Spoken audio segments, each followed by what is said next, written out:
Hey guys, Cam here from 9 to 5 Google, and we were present in Barcelona when Samsung took the wraps off its latest smartphone, and now, just 2 weeks later, we have our hands on the Galaxy S Edge again, and we're ready to give you our second first impressions. Here's our unboxing.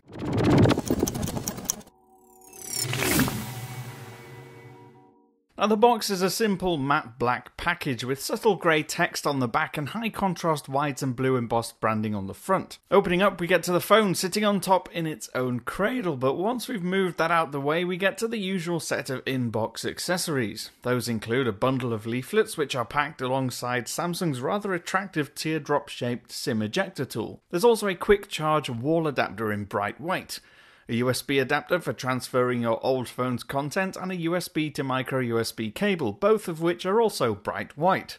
There's also a separate, smoky, transparent case with white earphones in. Now, being an all-glass device, the entire thing is covered in protective film, which takes just a couple of seconds to peel off. Before starting up, though, we can install the nano SIM and micro SD card by ejecting the tray embedded in the top edge of the phone's frame. Then we can power it up and get our first look at the phone. Now, the first thing you'll notice, of course, is the big, bright, sharp, vibrant Quad HD Super AMOLED display. It's 5.5 inches and incidentally seems to look great from virtually any angle. The build quality and design is something else in this phone. The metal frame is sturdy with the volume buttons on the left and the power button on the right. On the bottom edge there's the 3.5mm jack, micro USB port and loudspeaker grille, all of which have been sealed to resist water. That's what gives this phone its IP68 certified rating. Now we have the earpiece and 5-megapixel front-facing camera on the top and the pill-shaped home button on the bottom, which is equipped with the fingerprint sensor used for unlocking your smartphone. The glass is curved on the front and the back to give the phone a comfortable in-hand feel.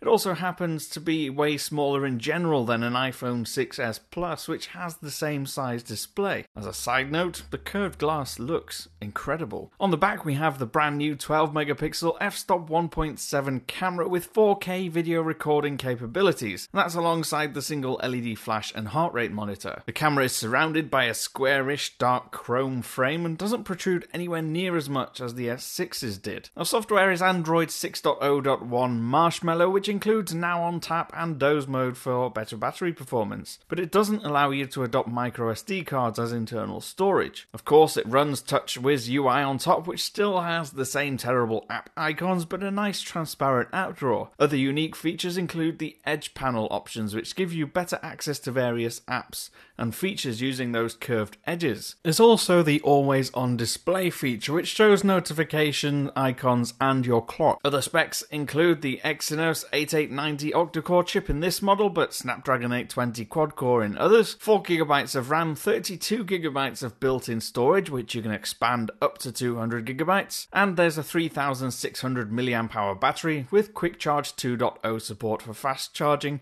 and fast wireless charging via Qi or PMA. From first impressions alone, it certainly feels like this is the flagship phone to beat in 2016. It doesn't just have a drool-worthy spec sheet, it looks and feels fantastic as well. The screen is big, bright and sharp and has that wow factor with those curved edges on the side. So let's see what the other manufacturers come up with. I've been Cam, I'm at CamBunton on Twitter, and I'll see you again soon.